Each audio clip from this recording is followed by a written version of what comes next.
And we are live. What's up, beasties? It's me, it's Triple B, your friendly neighborhood bearded book beast. Welcome back to the channel, and welcome back to another episode of Beast Friends Forever. Woo! We got an awesome show today. The day before Thanksgiving, before you celebrate with family and eat that good food, or you just have a nice long weekend. I'm glad that you're making time to hang out with me and my guest today, who I'm excited to have here, the author of these two beautiful books behind me. This author is fantastic. We've been chatting for quite a while, and I'm just excited for everybody to get to see him today. If you have not met him or interacted with him yet, he is just an awesome dude, and his books are awesome. So without further ado, let me bring on my guest today, and I did it again. His last name is a tricky one, and I didn't ask him how to pronounce it, so we're going to see how I do. But help me welcome my guest, Matthew Siadak. Spot on. A round of applause is much for me as to you. Welcome, man. Thanks for making time for this and being here. I appreciate it. No, thank you for having me. It's I've been looking forward to it. Me as well, my friend. Me as well. All right, so we got EJ Corum, Bearded Book Beast channel member. Also, thanks for being here, my friend. We appreciate you. Happy holidays, happy Thanksgiving. We got some more people filing in. So before we get going, if you're in the chat and you're just hanging out and watching, you do not have to comment. We'd love if you do. But if you have any questions, put them in the comment. I'll be sure to ask Matthew those questions. And also, if you're on replay, we appreciate you as well. You know, it's the holidays. We know everyone's busy, all that stuff. So if you watch it later, we appreciate you also. And so that everyone knows, whether you're here live or on replay, down in the description below, I've got Matthew's website and his shop linked where you can find his books and check everything out and support him. And Timothy Janata just popped in here. What's up, man? Thanks for being here. All right, so how's the day going, man? How's the week? It's good. I escaped out of work a little bit early, which was good. The week has been busy, but done with work for the next couple days, so that's great. Started cooking the epic Thanksgiving dinner that we're having. Chocolate chip pies and pecan pies, my specialties. Got some brisket in the sous vide, so busy couple days, but it's going to be good to have a couple days off too. Oh, yeah, for sure. Ooh, brisket. Now that sounds good. That sounds really good. I like that. NJ Alexander's here, said Matthew. Yes, and me. And I mean, since NJ is here, Nick is here, have to do, I'm not in a car, but a little selfie with Matthew's book. Nick is my buddy. I owe Nick some pecan pie. Oh, heck yeah. There we go. Well, I'm since you said that, I'm going to start off. Since you said that, I'm going to start off. I usually ask this question later, but every day I do a question of the day on my channel, and all month long I've been doing best Thanksgiving desserts, and then the winners are going head to head today into tomorrow to see what everyone thinks the best Thanksgiving dessert is. So these are the finalists. Pecan pie is one, apple pie, brownies, and pumpkin pie. Which one do you think is the best? Well, you're missing the best. The best is chocolate chip pie as made by me. I did have chocolate pie on there. I missed that. Well, it's not chocolate pie. It's chocolate chip pie. Which is a giant ooey gooey cookie in pie form, but pecan pie. I've been making both of those as long as I can remember. So pecan pie is definitely top tier. Pecan pie is off to a big lead so far. So I think a lot of people agree with you. That sounds good, though. I always love those cookie pie, cookie ice cream cake, any of that kind of stuff. You can't go wrong. How do you make a cookie pie? So it's basically, it's a recipe that's been passed down since at least my grandfather. So cool. It's just a pie, but it's chocolate chip dough, but it's very, very ooey and gooey. So it stays moist. It stays pie form, but it's really good. Dang, now that sounds good. I like that. Very cool. So we're all coming to Matthew's house for Thanksgiving. Doors open. Brisket and ooey gooey chocolate chip pie. Come on now. Homemade sourdough loaf bread. Man. Everything. All Oh man, that sounds good. EJ says pumpkin butt his favorite. The strawberry pretzel, that's actually one of my favorites too. We make that every year. The strawberry pretzel cream cheese dessert thing. That lost out though. I think it lost out to pecan pie, I believe. But anyway, and they said he's already there. He's on the other side of that door behind you there. Oh man. All right. So let's talk about why we're here. We're here to talk about your awesome books and your writing. So to start off, for anybody that finds us when they search you up or search your books or anything, why don't you just tell us what genre? Well, you kind of write more than one genre, but tell us a little bit about what genres you write, and then we'll dive into your books specifically. I call myself a fantasy author first and foremost. That's where I cut my teeth reading. That's where I cut my teeth writing. And I chuckled that the first book I actually put out was the second book I wrote, which is a superhero genre. But it's not just that I like writing multiple genres. I like mixing them together. Mm-hmm. The Dark Side of Super is primarily urban fantasy or superhero, but it's also part thriller and part heist. And I had a lot of fun with that. The Backwards Night is mostly fantasy, but I threw in some eldritch horror in there as well. And as that series progresses, it's going to get more and more cosmic and eldritch horror-y. Oh, nice. So, fantasy author, but I love dabbling with different genres and tropes to play with. Ah, so nice, man. All right, well then let's talk about the superhero one first, and then we'll talk about the other one. Okay. So this is the Dark Side of Super, which I love both of your covers, man. Those are both done by my wife. I saw that. I'm like, that's amazing. Yeah, she's an artist. She did those for me. They're actually hanging in my office off screen. Nice. Very lucky that she was willing to do those for me. Payment in cookies. You can't beat that. You can't beat that. All right, so you mentioned how this is kind of a mashup of things. So kind of like urban fantasy. It's more a modern time. It's got superheroes in it, but then, like you said, there's a heist, there's thriller. So if you were going to just give the blurb for it, to your pitch to people to read it, what would you say? It's an interconnected collection of dark, gritty, realistic short stories that take on superpowers and their costs that might be mental, physical, emotional, or otherwise. And it's a story told in layers. Each chapter is a standalone story, but it adds another layer to the overall story being told. So cool, man. That is so awesome. Now, when you, because you have some, don't fall. When you have some you have stories in some anthologies and stuff like that too. Correct. You? Yeah. So were some of these from that, or did you have this plan the whole time to kind of write it this way? That happened by accident. That whole novella happened by accident. Oh, wow. In 2023, early 2023, I was having winter blues, right? Mm-hmm. Couldn't think of anything to write. The Backwards Night was in edits with my editor, and one of my friends, Ro, near and dear to my heart, gave me a writing prompt. Hey, write me a story about somebody who has power that doesn't want it. And that gave me the first story with Felix and Marley. Mm-hmm. And shortly after that, my writing group, the Buffalo Crew, we had a writing jam where everybody took a writing prompt. Somebody's in the spotlight, and they're nervous. And that gave me the story of Jasper, the second story in the book. And from there, I kind of built on that and said, okay, these people, they're probably in the same city, in the same world. So a loosely interconnected collection of short stories. Mm-hmm. And by the time I got to the fourth or the fifth story, I realized, no, these people are interconnected. They know each other. They have interacted somehow. And by the time I got to story 7 and 8, I realized there's a lot more going on here than I originally planned for. So I actually had to go back and do some rewriting, and I tied it all together in the 11th story. Oh, that's cool. That is awesome, man. I think it's brilliant. So I wondered if you thought of that through the whole thing, or if it just came to you. So it's cool to hear kind of your process for that. But yeah, it's awesome. I mean, the cover, and there's not enough superhero stuff out there. There's not. So already it's like checking boxes for people.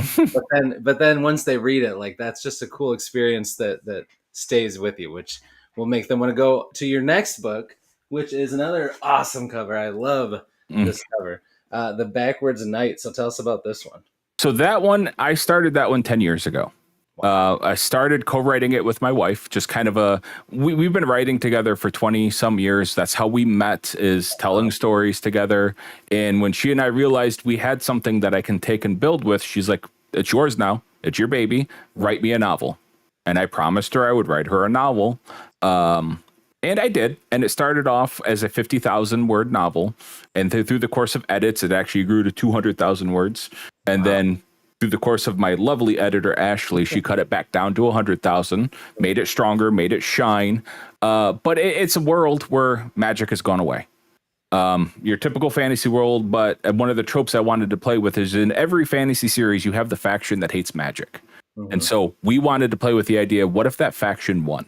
What if they got what they wanted? What would happen if magic was just gone? Yeah. And that wasn't enough. I also wanted to tell the stories of what if magic returned to a populace that doesn't know it, doesn't remember it. And so I this is my love letter to a lot of the various fantasy stories or even other stories that I've read, Dark Tower, Wheel of Time. And I took a lot of the fantasy tropes that I know and love, and I've turned them on their head, and I've subverted them and made them my own. So I loved writing it. I got the sequel is actually off with my editor right now, The Forgotten Princess. I have the third one outlined with The Broken Sword. I have 8 prequels planned. So I'm going hog wild with this particular series. That's awesome, man. So you've got 3 books in the works already. Yep. And then you've got 8 prequels, like prequel books or novellas or stories. I think there'll be novellas because it's basically tied into the symbols of magic in the book. Each one of those symbols, not to give too much away, ties into a person in the distant history of the Backwards Knight. And so it's the story of how they rise up. And let's get a little bit into it. They steal magic from the gods. Oh, that's awesome. And I actually have a short story in an anthology coming out next month, I think, detailing one of those battles against the gods in the First Sword in Interesting Times, a home book anthology from End of the World Publishing. So they graciously let me run with that and let me world build, and that helped me build out the history of the Backwards Knight as I was writing it, and it's exciting. Heck yeah, dude! That's so cool. You're building quite the world, and with this story, it's awesome to think that you had this idea that you didn't give up on, and now you've got all this cool stuff planned, and this is out in the wild. Like that's just awesome. It's a dream come true. I mean, the Dark Side of Super was fun, and it was a blast. But this is the one that, like I said, it's my baby. Yeah. I've worked on it for almost a decade. A tree hit our house when we were trying to release it. It's like everything conspired to get in my way, but there it is. You're holding it. It's out in the world. Mm-hmm. Oh, and it looks great, man. I love the cover, and I love they wrap around, and there's cool stuff on the back, just like your other cover.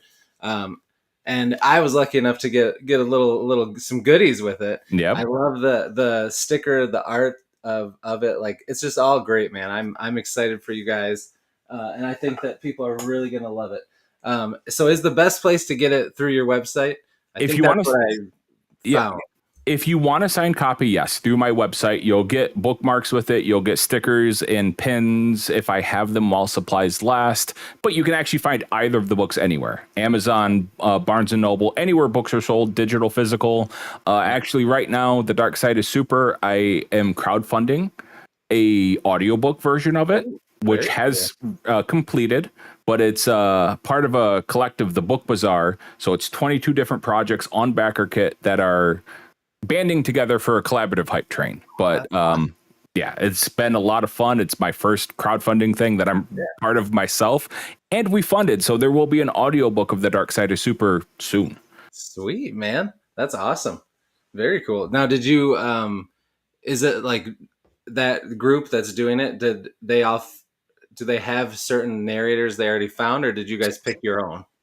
It's not it's not all audiobooks, but it's all independent projects, and we're just banding together because we all have our own following, but we can lean on each other. Some of us have a bigger following than others. Some of them have done crowdfunding, so it's just a collaborative hype train. I love it, man. That is fantastic. When we get off, actually, is it already done? or because I want to put something in the description if you want me to put a link to it ends. Yeah, I'll get you a link. It ends December 3rd. Okay. Yep, I can get you a link to that later. Sweet, we'll do it. All right. Let's see. Timothy Wolf, another awesome author, just hopped in here. What's up, Timothy? Also, Bearded Book Beast channel member.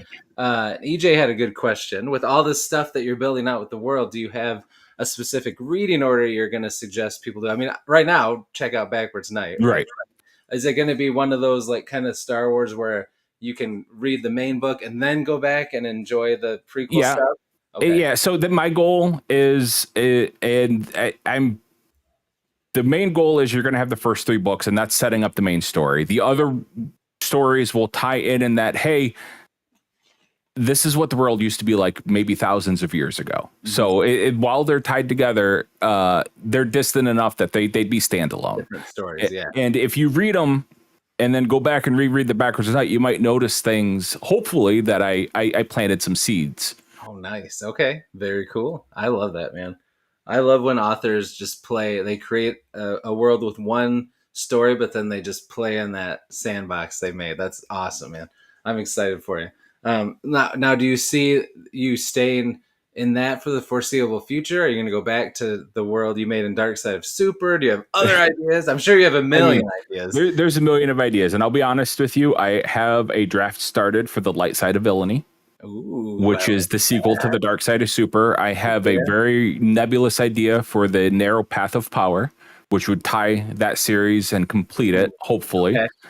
Like I said, there's The Backwards Night, The Forgotten Princess, The Broken Sword, the 8 prequels. But by the end of The Broken Sword, it's going to reshape the world of The Backwards Night, so to speak, and I want to have books past that, and I can kind of see it becoming more of a serial, like almost like a Dresden-esque thing, is where you have an overarching story, but it's a lot of different smaller things happening. I love that.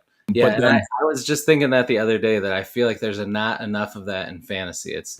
We try too much to stick to the trilogy, or where I feel like shorter books like Dresden or something like that a case of the week or a monster of the week or story of the week, like that would be so cool in a fantasy setting. So I think that's awesome, man. Yeah, and that was my plan, because the first 3 books, if you read The Backwards Night, and if you look at the map, the part of the world is segregated from the rest of the world, and there's reasons for that. And by the end of the book, by the end of the hopefully a trilogy, I want to open that up into the rest of the world. Very cool.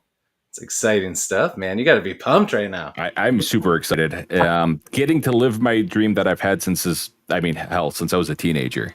Yeah. Oh, heck yeah, dude. Well, speaking of that, I want to ask you about your journey to where you are now, to becoming a writer.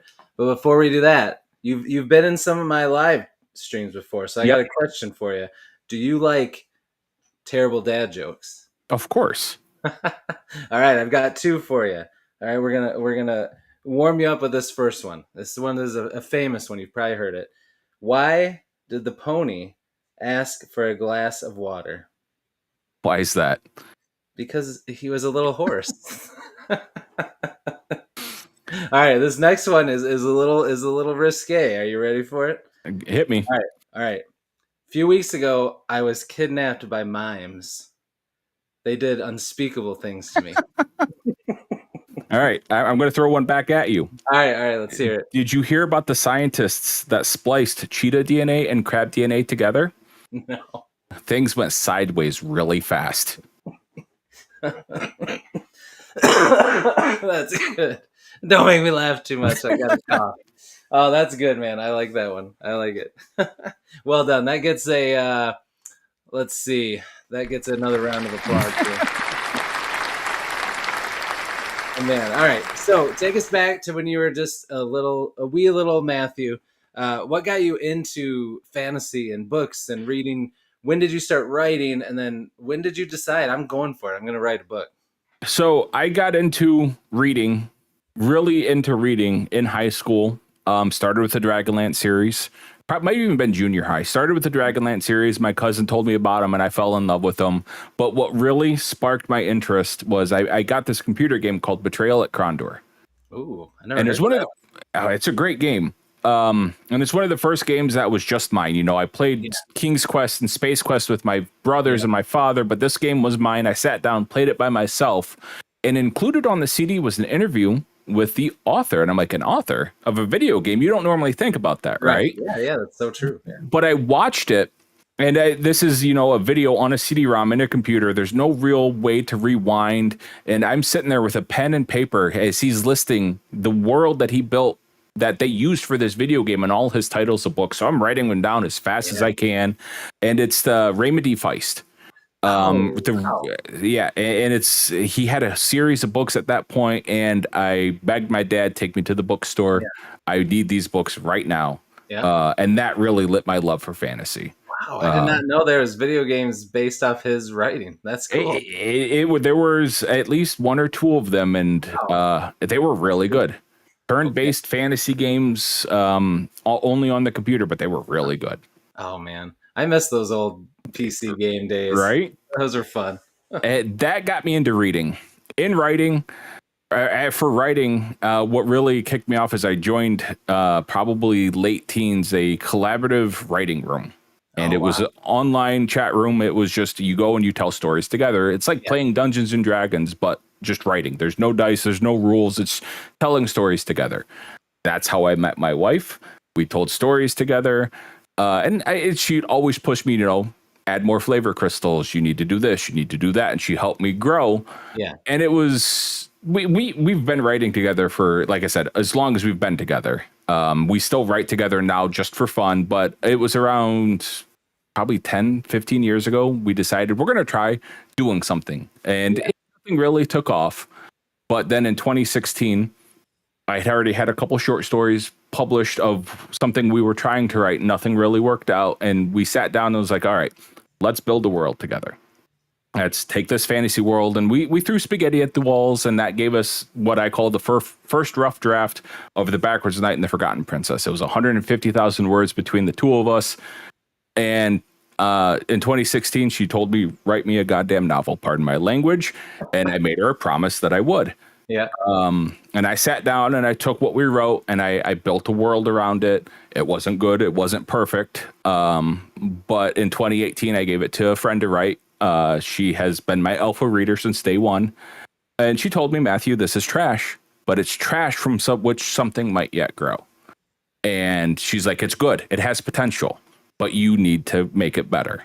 And so I sat on it for a couple years because obviously I didn't know how to make it better. Right. I rewrote it and I shared it with a couple friends. They gave me ideas and I decided, you know what?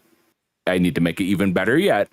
So I hired an editor, and that's Ashley. I hired her late in 2021, early 2022, and it needed a lot of work, and I had a lot of learning to do from her. But through the course of that, it brought us to The Backwards Knight.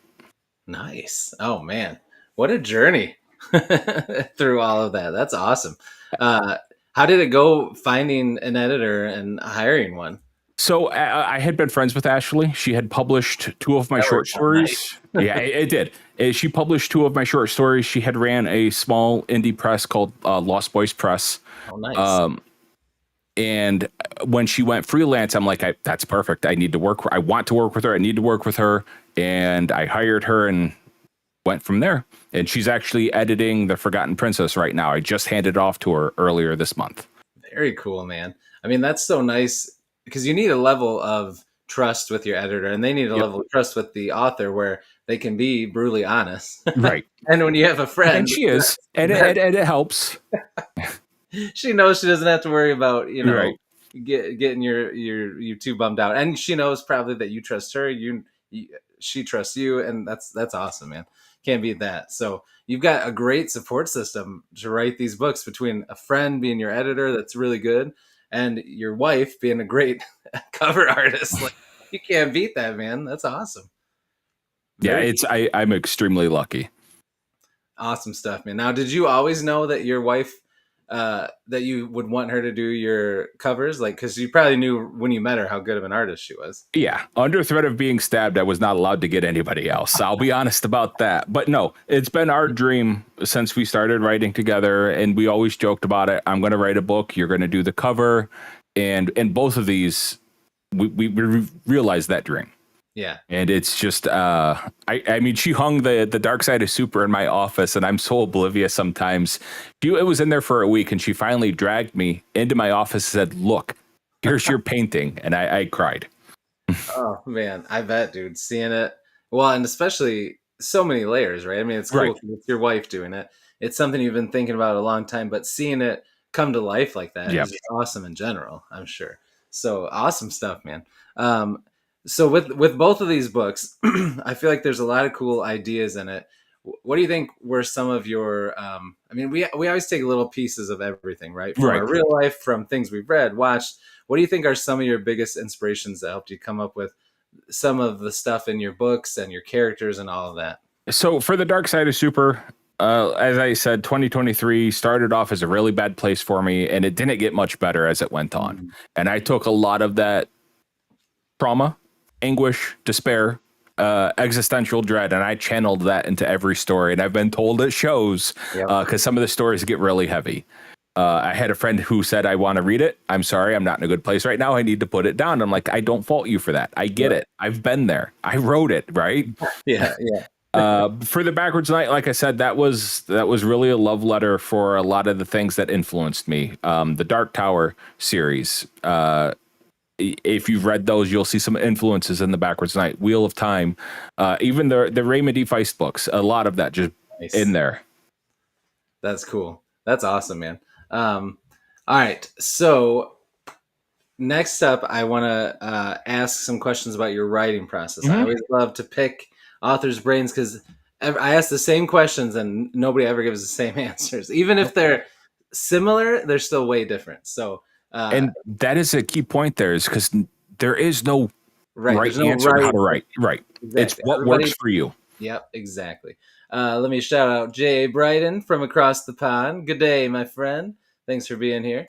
All right, so my first question I always ask, for authors, you have the spectrum, and on one side you have someone who is a pantser, sits down, just writes, doesn't plan it or plot anything out. Then you have all the way to the other side, someone who plots, outlines, has a novel of outlines, and they stick to it. They don't stray away from what they pre-planned. And then you have everywhere in between. So Right. where do you feel like you fall? Are you in the middle? Do you lean one way or the other?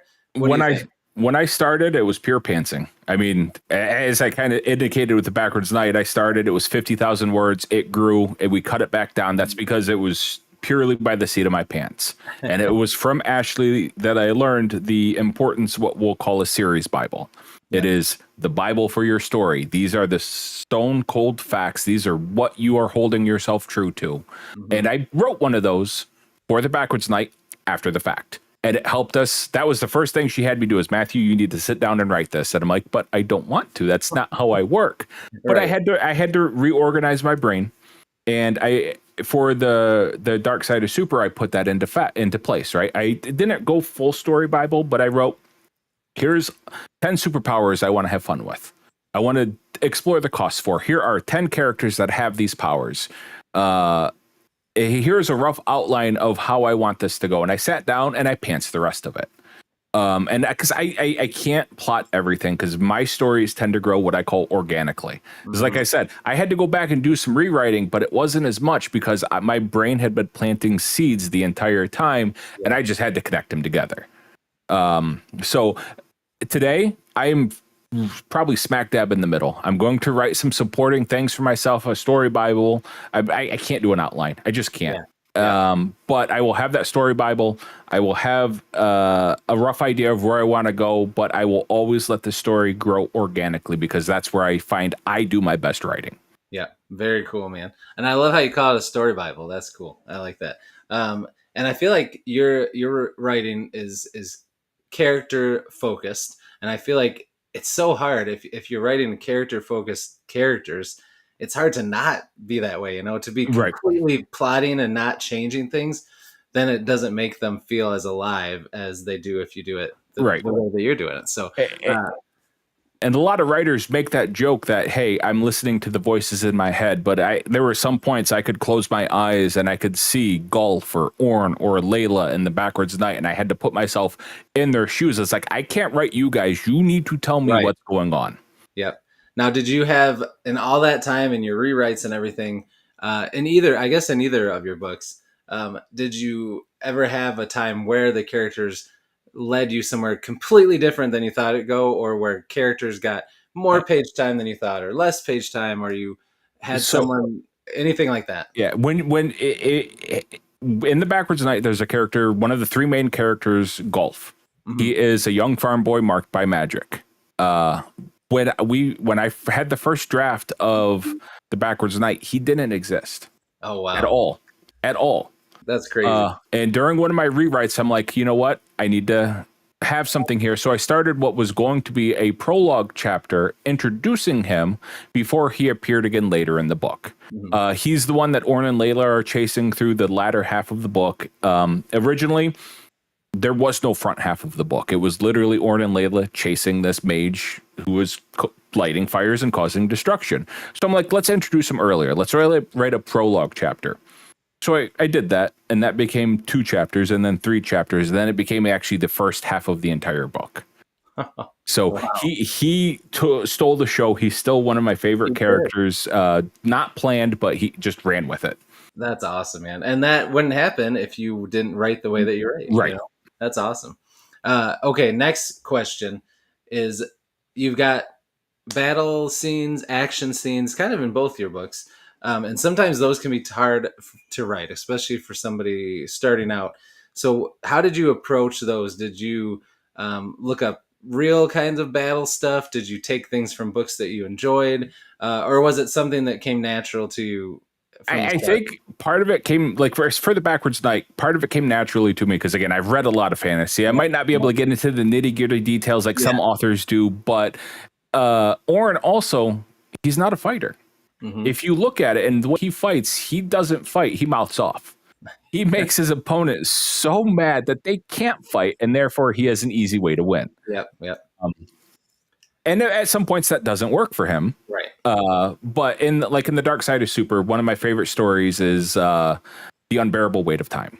And that's one of the ones that has the most amount of action in it. And I had to sit down and map out what this cafe looks like. I had to think about how the guns work, nitty gritty details I may not word out otherwise, but I think it paid off too. It's a very fast paced scene, and it still breaks my heart to this day. Ah, very cool, man. That's cool. That's a little cool insight there. All right, awesome. Next question: because you are publishing these, you have an editor, so sometimes you kind of have maybe some deadlines that aren't just set by you, but right. When you want things to come out. Are you somebody that when you're working on a book, you set daily or weekly or monthly, like word counts, goals, or are you just like, I'm going to write every day, something, make progress? Or are you just like, I'm not going to put the pressure. I know I'll get it done. I'm going to write when it works and it's going to happen. So I have when I have something to draft and something to actively work on, I try to get at least 500 words a day. It's not a lot, but it adds up over time. Yeah. Oh, yeah. And I get Sundays to myself to sequester myself in my office for a good couple hours, and I aim to get at least 2,000 words on that day. Nice. And that adds up. Oh, yeah. And if I get more, awesome. If I get less, or if I need to play a video game, I don't beat myself up over it, because that's part of the creative process. Is you can't just go. Right. You have to recharge. Yep. Yeah, and you got to enjoy it, right? If you're exactly, and you're not having fun, then what's the point, right? So for sure, that's awesome. Okay, I like that. The flip side, when you are in the throes of writing, do you have like preferences? Do you prefer writing in the morning versus at night? Do you only want to write on your laptop or in your office, or do you kind of go anywhere to write or use any device to write? What about that kind of stuff? It's almost always in my office. That's where my setup is. That's where my headphones are, so I can listen to music, because I have to have music to write. Yeah. But I also learned you can't fight it when inspiration strikes. So I've learned to take notes on my phone. Yeah. I've written small scenes on my phone when you have to, right? Otherwise, I'll remember that later. No, you won't. No, you won't. You won't. So it's usually in the morning on Sundays, but every other time I get a couple hours, like an hour or two in the evening, to write for myself. And then, like I said, my wife and I write together. We still tell stories together, and we'll do that some evenings too. And some nights we'll just watch TV. That's awesome, man. It sounds like you're very good at knowing when it's getting to be too much and you need to just recharge and do normal life stuff. So that's Yes. good. That's good. It's a good self-awareness to have. All right, next question. You maybe not as much with, I mean, there's always some things to research, but probably more with the dark side of super, like you talked about the guns and the cafe and thinking Right. about that. So I'm always interested to know, when you have to do research, you have so much at your fingertips with Google. Do you pretty much do it all through just Google and searching and looking stuff up, or do you use books? Are there people in your life that you talk to? How are different ways you do research? Quick and dirty is Google, right? You Yeah. have all of the All world's that. answers at your fingertip. Yeah. Sometimes you'll have to ignore the AI responses because those will lead you astray. Yeah. But the another thing I live and die by is no writer should go through this alone. You need to have a writing group. Yeah. I have a couple that I'm part of, and it's always, if I run into a road bump, I'll pose a question. Hey, what would this look like? Or, hey, I need to know about this. Is anybody knowledgeable about that? And you have to lean on each other. That's awesome. Yep. I think that you're 100% right. It's community's huge when you're doing this, right? Knowing that you're not going through it alone. And I think that's awesome that you are in writing groups, because you already have, your editor who's a friend and your wife who you tell stories with, but it's great that you still expand that, and cuz like this whole series of questions, I ask the same questions, get so many different answers. Right. How valuable is that to have so many different, talented writers that you can talk to and bounce things off, and you're in the hole together, you both know what it's like. Right. That in itself is helpful too. So Yeah, I got advice for publishing both of those books from my writing group, and I turned around and I shared that with other people because, I mean, no one's an island. right, that's awesome, man. I love it. All right. J.R. Carell, speaking of awesome authors, just popped in here. What's up, man? Thanks for being here. All right, last question in this section has to do with atmosphere, ambiance. Are you somebody that likes it to be quiet, or you like music? And if you do listen to music, does it have to be instrumental? Do you just listen to whatever sounds good, or do you listen to things per scene? What about that kind of stuff? It has to have music. Cannot do it in silence unless inspiration strikes them out and about, and I don't have music. That's different. Right. But actually, in the groove, in writing, I always have music on. It used to be just a writing playlist that's full of hundreds, if not thousands, of songs. But with the Dark Side of Super and the Backwards Night, and some of the short stories I've done that you mentioned, I curated a playlist. I put together for the Dark Side of Super. It's a collection of music that fit the characters or the scenes. Yeah. For the Backwards Night, it's a lot of fantasy music, instrumentals, epic, inspiring, we're going to battle music. Yeah. For the Forgotten Princess, where a lot of the cosmic and eldritch horrors really start to take hold, it's a lot darker. It's a lot more atmospheric. So yeah, I always have to have music. And I have playlists that are curated for the mood I need for a book. That's awesome. I think that's cool. All right. Hold on. I had really good. A question popped in my mind and now it's gone. It'll come back to me eventually. But my other question adjacent to this is, you were a big reader before, and now, you've got stuff, you've got work, you've got family, all that, and you're trying to write. Do you still find time to read consistently? And if you do, does it have to be like a concentrated effort, or is it just something you're used to doing, so you just find time for it? Every night before bed, I have a book on my nightstand, and I'll read it. When I'm done with that one, I'll grab the next one off the to be read mountain, and I'll just chew through them as best I can. Slow down a little bit just because of existential dread and real life and everything. But when I can sit down and read a book or listen, I do. I started talking and I was muted. So that's awesome. Because I feel like even as a writer, when you're deep into it, it can get easy to stop doing some of the things you love. But it's important to keep doing it. But you can also keep learning from other stories and other authors just by reading them. So I think that's cool that you still do that. What was the last book that you read? I just finished, and I might get the title wrong because I'm horrible memories, but it's the Underachiever's Guide to Love and Saving the World, and I might have that backwards, but it's written by an author friend of mine, Sloan Brooks, and it's a rom-com portal fantasy smash up. So, and it's really good. That sounds like a blast. I'm even being biased because she's my friend. She's one of my favorite authors. Hands down, one of the best. That's awesome, man. Very cool. All right. Well, I'll pop that in the description down below too. So there you go. If anyone wants to check it out. Man, that question is not coming back to me. I'm gonna think of it like in 3 days, and I'm gonna message you, be like, dude, I remembered what I was gonna ask you. Oh man, that's gonna bother me now. Oh, I remembered. Yes, I remembered. Okay, so now that we've talked about all these processes you have, you've written different genres. You've written different length books or stories. Do you feel like your process changes at all depending on those things, different genre, different length? Or do you feel like you have a pretty steady process for everything? It's pretty much the same. I mean, the Dark Side of Super is different because I knew it was going to be an anthology. It was the plan was for it to be an anthology, and it still kind of is, but it's an anthology that's really interwoven together. So that was a little bit different because I wrote each story independently. And that's easier, right? It's a small slice. I knew where each story started. I kind of knew where I wanted it to end. And that actually kind of lends itself to the Backwards Night too, because I try to treat each of my short stories as a chapter in a book, right? There's a story before it, there's a story after it, but you have enough information that you're not lost. Right. And that kind of helped me reshape how I did Backwards Night as well, in that firming up how the chapters go. Because again, it's need to have a start and an end, but and self-contained, but it still has to progress the story. Yep. All right, awesome.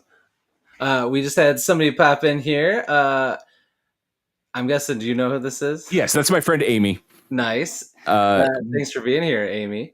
We're glad that you made it. Another part of the book Bazaar has a book in it, the Lucky Machine. Okay. Fantastic author as well. I'm not usually a huge sci-fi reader, but her book, The War Machine absolutely blew me away. Oh wow! Okay, very cool. We're getting some a lot of hidden gem wrecks from Matthew here. I love it. All right, so usually at the end here, the last 15 minutes or so, I like to ask questions not related to books or writing, so we can get to know you outside of that. But before we do that, I like to do a little transition with a riddle. Do you fancy yourself a good riddle solver? I like to think so, yes. All right, I think you're going to get this one. Okay, here we go. Which is heavier, a pound of candy corn or a pound of pumpkins? They're the same. Hey, nicely done. Nicely done. Oh, shoot. Hold on. Oh, my gosh. Every time I hover over this, applause. Nice. It's right under where it says live chat with you. And every time I go to click on it, I click on that on accident and it opens up the dashboard. I'm like, oh, gosh. Did I just leave? But I'm still here. We're good. You solved it very quick. Nice job. I've asked ones like that before, and a lot of people get stumped. So well done. Well done. Thank you. Not phased at all. I'm impressed. All right. First question. We'll start with an easy one. What is your favorite color? Favorite color is puce. What? Puce. Puce? What is puce? I could not begin to tell you. But it is a color that has stuck in my head since I was young, and I don't remember what book it was, but it was talking about this young girl who dyed her shoes so many times it became the color of puce. And that is just something that has stuck with me. My daughter asks me, Daddy, what's your favorite color? Puce. And it's like a purplish reddish. Yeah. I just looked it up. I'm gonna see if I can share my screen so people can see what it looks like here. I just find it a very funny word to say. So when anybody ever asks me my favorite color, it's puce, because I get that reaction. What? What is that? Yes, here, let me, hold on. I got to share my screen. I got to add it. Here we go. So this is puce. There we go. All right. Now we all know we learned something today. I like, well, actually, This has a little bit of a puce. It does. I'll have to ask my shade wife to if she did that on purpose. I know. I was just thinking. I'm like, that color looks familiar. I'm like, wait, I think it's on the dark side of Super. Oh, that's awesome. All right. Favorite food. If you and your wife are gonna eat, and you decide what you're eating, are you going out? Are you staying in? What kind of food are you getting? What's your choice? If we're going out, it's going to be sushi. Ooh, I love sushi. If we're staying in, it's probably going to be some sort of steak. Those are my top two too, man. I cannot go wrong with those. Yep. Now, what's like your favorite cut of steak to get if you choose? I like a New York strip, and I'll either do a season it with some of my seasonings that I have and give it a quick pan sear. Yep. Or if I have the forethought, I'll throw it in the sous vide bath for a couple hours and then just give it a quick sear. That sous vide, I was like, why would I boil steak? And then I realized how awesome it is. Highly recommend. That's what I have the brisket going in right now, is sitting in the sous vide bath. Nice. That sounds good, man. Very nice. All right. Well, what's your favorite side with steak? Favorite side with steak is a mashed potato. Not mashed potato, baked potato. I love me a baked potato. Yes, same. Awesome. All right, now I'm starving. I am I hungry do not too. have steak or baked potatoes to make for dinner tonight. All right, next question. Let me shout out. Ro Bushy is here, one half of Bald and Balding. What's up, man? Thanks for being here. We appreciate you. All right, next question. What is a hobby or talent? We know you're good with the writing, but what's a hobby or talent that you have that we don't know about? Okay, there's a list. That's good. I make soap, melt and pour soap. So I like making sugar scrub bars to send to people as presents. I make jam. There's sourdough bread. I love to tinker with stuff. I love building projects with Raspberry Pis. I have an internal chat server and a network-wide DNS ad blocker for my house. I love learning new things. So there's too many. I just love learning new things. I get mad when I'm not instantly perfect at it, but I love learning new things. Dang, man. Well, let me tell you, that was magical because you were the most prepared I've ever seen somebody for that question. And that's awesome. That's all really cool. And how that comes in so handy this time of year that you can do all that kind of stuff for gifts for people. And I mean, who doesn't want to eat any of those things you mentioned? Awesome. Very cool. All right. So keep that thinking cap on, because now I want you to go back in time and tell us, what was your first job that you got a paycheck for? First job I got a paycheck for was a dishwasher at a catering hall. Oh, wow. Okay. And I lasted like a week, and I collected a very meager paycheck for it, because that was not for me. I'd say that does not sound fun. No, dishwasher anywhere, but at a place like that, especially when you're not making much money, does not sound good. Oh, man. All right. What was your first car, your first ride? First car was a 1987 Midnight Blue Camaro. Ooh, you had a sweet first car. Hold on a second here. Let me look it up. Did you have the T-tops? No. Not my first car. My first car was not very nice, but I had an 88 Camaro with T-tops. That was pretty sweet. So it was a very nice car when my brother gave it to, the day before my brother gave it to me. Oh no. the night he gave it to me. And that night, the night before I could, the night he gave it to me, is somebody stole it. No. And wrecked it, and we had to pay to get it fixed. Ah, did it look like this? Yeah, a little bit darker, but that's pretty much it. Sweet. That's a bummer, man. I was mad. They took the kicking sound system out of it and everything, and it was still a great car, but it was not as epic as it should have been. Took the wind out of the sails a little bit when someone does that. That sucks. How many times did you get to drive it?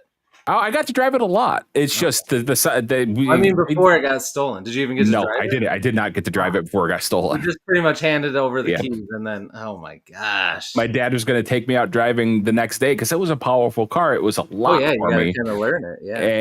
And that night, somebody boosted it. What the heck, man? That's so frustrating. What a bummer. That's wild. Did they catch the person that did it? No. They got the car. I got it back. We had to fix the drive shaft on it, but and the sound system, but it. Oh, that's wild, man. Well, at least nothing bad happened to anybody Indeed. from it. Indeed. So, all right. Let's see. Next question. What are some of your favorite movies, TV shows, things like that through the years? Movies, there's The Crow, Dark City. If you've never seen it, it's a really independent movie, but The Fall, they just re-released it on Blu-ray and 4K. Highly recommend it. A very young Lee Pace. It's a storytelling movie. Oh wow! Okay. It is one of those things that it will forever live rent free in my mind. The Fall. Yep, highly recommend it. It's weird, but it's good, and it gets weirder. But it's fantastic. There's another indie movie called Ink. I can't describe it. It's just amazing. There's Pontypool, one of my absolute favorite movies. It's something I randomly found when I was sick as a dog, and that somehow enhanced the experience of the movie. So lots of lesser known movies that are fantastic, but like video games, Dead Space, the Final Fantasy series, lots of good games. Yeah. Oh yeah, there's so many good ones. What was your first console that you had, or did you have PC first? First console was, I think it was the Atari 2600. So I'm old. I'm back there. Me too, man. First computer was an Apple IIe. Didn't even have a hard drive in it. Everything was off of floppy disks. Yep. Oh yeah. Yep. I remember that. I think my first was what are they called? Tandies? I think that's the first one. Oh man. I remember playing the first game I played on that computer, because it couldn't really do anything, was like a Flintstones game, but it was like just black and purple. It was really Ours was black and green. The first games we played were Spy versus Spy, if you remember that. I remember Spy versus Spy. And a Roger Rabbit game. Oh, I always wanted to play the Roger Rabbit game. I never played it, but oh man, those were the days. Those were the days. So gaming wise, are you still a gamer now? Do you find time somehow to still play? Me and one of my buddies, every Thursday night, we try to play Helldivers 2. I've been playing Clair Obscura Expedition 33. I want to play that one. I love roguelike games, something I could sit down, shut my brain off for like 15, 20, 30 minutes, not think, and just play, like Mega Bonk, Clover Pit, Ball X Pit. Oh man, that's awesome that you still do that, dude. So what's your main console or PC? What do you go with now when you mostly play? PC? Usually because my wife or daughter are playing the PlayStation. Yep. My son's always on my PlayStation. So you have a PS5? Yeah. Nice. Very cool. All right. Did you beat? You said you're playing that, Claire? Yeah, I think I'm nearing the end of Act 2. Nice. I don't know how far it is, but it's a great game. The combat pisses me off, but it's a great game otherwise. What's so frustrating about the combat? Well, when I looked it up, it's a turn-based game, right? Yeah. But it's a turn-based game where you have to actively dodge or parry enemy attacks. Oh, it's one of those kinds of turn-based where you're where you're still getting attacked, even when it's not your turn. Well, no, when the enemy attacks is you have to block it or parry it. And there's one boss I was playing that the only way you could do damage to him is to actually parry and counter his attacks. But some of these attacks, it's not just one attack. It's just not two attacks. There was one chain that was 8 to 10 attacks. What? And you have to parry each and every one of those to get a counter attack. And that's the only way to do damage to him. And I'm like, this game, I'm going to uninstall it here in a minute. That's rage-inducing, man. It is. Oh, well, good for you. That shows your patience that you're still doing it. Or your inability to give up, one or the other. Or maybe both. It's both. That's awesome. All right. You kind of mentioned already, but who are some of your favorite authors, some of your favorite books? I guess when you were younger, you mentioned, Raymond E. Feist, but also since you kind of got into the writing space, you've probably met a lot of indie authors and stuff that you love. So just shout some out. Let's see. Like I said, Amy's here. Fantastic books. Cheyenne, you had her on previously. I got to arc read her second book. Amazing. MC Burnell, Into the Dark Bower, absolutely blew me away. One of my favorite fantasy authors is Michael J. Sullivan. Love his books. Absolutely love his books. Man, there's so many to name, and if I'm forgetting anybody, it's not on purpose. I love all of them. Yeah. Books are just fun. They are. And friends with books, they're even better. Oh, heck yeah. Yeah, once you get in, and when you have friends who are writers and you get into the indie space and you see how much talent there is, that they just need people to find their stuff.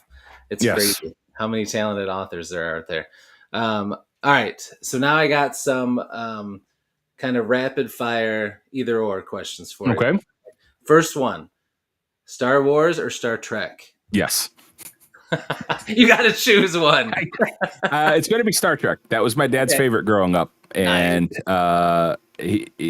Star Trek. Okay. But you like both? Yes. So then here's my next one. So Star Wars side, what's the best Star Wars movie? I'm going to get lambasted for this one. Everybody's going to hate me. Solo. Solo is the best Star Wars movie. I did not expect that. I like Solo. I think it gets a bad rap. I think it does too. I don't think it got the chances it deserved. But if you look at the Backwards Knight, you're going to see Han Solo. You're going to see Link from the Legend of Zelda cartoon. Well, excuse me, princess. And it's just a lot of those things fed into Orn in the Backwards Knight. That's cool. Hey, speaking of Link, are you excited for the adaptation they're going to do? You think it's going to be good? I think it looks amazing. He better say, well, excuse me, princess, at least once, or I want my money back. At least once, yeah. Hopefully they don't wait till like the last line of the movie or something. We'll see. Okay, that's awesome. Next question now over to Star Trek then. What's the best show? The best show was, of all the Star Trek shows, the best one was, what was it? Give me a second. Oh, it's okay. Orville. Orville was the best Star Trek show. Is that recent years? A Star Trek show? Not, but it might as well be. I love Orville, though. Yes. My favorite Star Trek show was Discovery. Discovery was amazing. Oh, wow. Okay. Nice. Again, that's something that a lot of people won't agree with, but I like Discovery too. Yeah. I didn't watch them all, but I did like it. Very nice. You've got see here, Ro agrees with you. There we go. Very cool. All right. Next up, DC or Marvel? So I wrote the superhero book, but I'm not a huge superhero person. But it would have to be Marvel. Mm-hmm. Only because of the movies, right? The movies are amazing. I have yet to be impressed by a DC movie. I know. Hopefully, because I love Guardians of the Galaxy, so I'm really hoping James Gunn can do good with Guardians of the Galaxy would be one of my favorites. But my absolute favorite is Thunderbolts. Oh, I gotta watch that still. Highly recommend. Yeah, I heard it's really good. I heard it kind of gets that kind of vibe again, like Guardians of the Galaxy had. Gets that yes. Yep. Very nice. All right. Well, then I don't know how you'll answer this next one then. Did you ever watch the Ninja Turtles? Oh, of course. Okay. I didn't know what because it's superheroes. I wasn't sure. Who's your favorite Ninja Turtle? Raphael. Nice. Very nice. Attitude all the way. Oh yeah. For sure. A loner of the group. Yes, he was. I love it, man. All right. Let's see. I think that's it. So we'll start wrapping it up. But before I go into all my ending stuff, I want to give you the floor to shout out, share, talk about anything that you want to before we start getting ready to sign off. Excellent. 3 main things. I mentioned it a couple times, but the book Bazaar. I have my Dark Side of Super audiobook that's on there that's funded, but there's 21 other projects. Last I checked, 17 of them have funded. There's still a couple out there, but you have other audiobooks, you have print books. There's a lot of stuff out there. There's something for everybody. So give it a look. I'll give you the link later so you can post it, but highly recommend it. I think it's the-book-bazaar.com. It's on BackerKit. You can find it there. Other than that, I actually just had a short story reprinted in an anthology from Quill & Co. Publishing. It's a reprint of my Eldritch Horror short story, The Silent Sonata. Okay. I have a short story coming out soon. I don't have details on it yet, but it's The First Sword in Interesting Times, a Hope Punk anthology. Cool. I think those are the biggest things. The Book Bazaar and Crow Lore. That's the anthology that I'm in. Those are out right now, available. Obviously, my books are available. if you need recommendations, let me know. I have so many books and friends that have books that you need to read them all. Awesome, man. Awesome. Very cool. Well, we just had a couple of comments in here. J.A. had said that he loves Strange New Worlds, but Timothy said he just bought the ebook of Backwards Night. He doesn't know when he'll get to it, but hey. I get it too. Every book I buy, it's like I'm going to read this eventually. Yep, that's right. It's gonna happen. But many thanks. It's very much appreciated. Heck yeah. All right. So thank you, Matthew, for coming on. I had a blast, dude. This is called Beast Friends Forever for a reason. We are Beast Friends Forever now. So anytime you have a book come out, I'd love to have you on to help promote it, or anytime you just want to come on and chat or anything you got going, let me know, and I'd love to have you back, my friend. That works. Thank you so much again. You're welcome. All right, chat, you guys were awesome. As always, you know what is funny? And if you watch any of my other things, I do this every time. I tell myself I'm not gonna, but the chat screen is to the left. And every time I talk to the chat, I look at it like they're here, not over there. But anyway, you guys were awesome. And anyone watching on replay, we appreciate you as well. Thank you so much for your support. Again, in the description, I've got Matthew's website, his books, everything's down there. I'll link the book Bazaar. Is that what it's called? I'll get you the link here shortly. Yep. We'll get it down there. So go check out these awesome books. I mean, look at these covers once again. Let me show you them again. Look at how good these are.